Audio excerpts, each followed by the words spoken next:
ভূ রাজনীতিতে আগের দিন আর নাই, হিন্দু নৌকা ছাড়া ভোট দেয় না। তাই আমি একটা বঙ্কিমচন্দ্রের কবিতা এখানে সামান্য 2 লাইন উদ্ধৃতি দেব।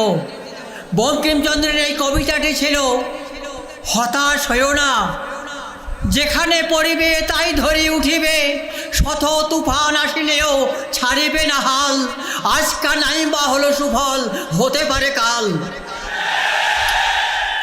আবার এই মিঠাপুকুরে বদরগঞ্জে বহু আত্মীয় আছে।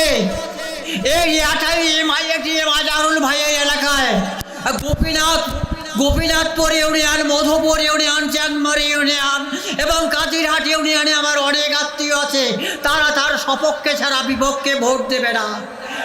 এবং মিঠাপুকুরের আমাদের রব্বানি স্যারের আবার বহু আত্মীয় আছে এবং তার পাশে আমার আত্মীয় আছে। তারা বলেছে আমরা রব্বানি ভাইকে ছাড়া কাউকে জাতীয় নির্বাচনে ভোট দেব না। আমরা আশা করি আমাদের রংপুরে 33টি আসনকে আমরা যদি বিজয় করতে পারি, জামাতে ইসলামের এটাই হবে আমাদের জীবনের সার্থকতা। এই স্বাধীন বাংলার জামাতে ইসলামের বড় সার্থকতা হবে এটাই। সংগ্রামী জনতা, আজকের এই জনসমাবেশে এ পর্যায়ে শুভেচ্ছা বক্তব্য দিচ্ছেন মিঠাপুকুর থেকে আগত শ্রী যোগেন চন্দ্র বর্মন। আজকের এই বিশাল জনসভার সম্মানিত সভাপতি এবং প্রধান অতিথি, বিশেষ অতিথি ও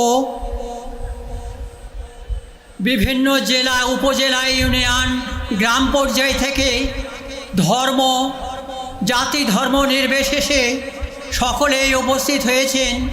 সবার প্রতি আমার রইল সানুগ্রহ ও আন্তরিক ভালোবাসা। সেই সাথে আমি আমার অন্তরস্থল থেকে জানাই আপনাদেরকে ঐকান্তিক ভালোবাসা। আপনারা জানেন আজকে কয়েক দশক ধরে এই জামাতে ইসলাম কোনো এক দুর্গম পাহাড়ের গুহায় তাদেরকে ফেলে দিয়ে অবরুদ্ধ করে রাখা হয়েছিল। কিন্তু আল্লাহ তাআলার নির্মম পরিহাসে আমরা আজকে মুক্ত আকাশের নিচে কথা বলতে পেরে এই জন্য আমরা নিজেকে গর্ববোধ করছি। তাই আমি একটা বঙ্কিমচন্দ্রের কবিতা এখানে সামান্য 2 লাইন উদ্ধৃতি দেব। বঙ্কিমচন্দ্রের এই কবিতাটি ছিল, হতাশ হইও না, যেখানে পড়িবে তাই ধরি উঠিবে, শত তুফান আসিলেও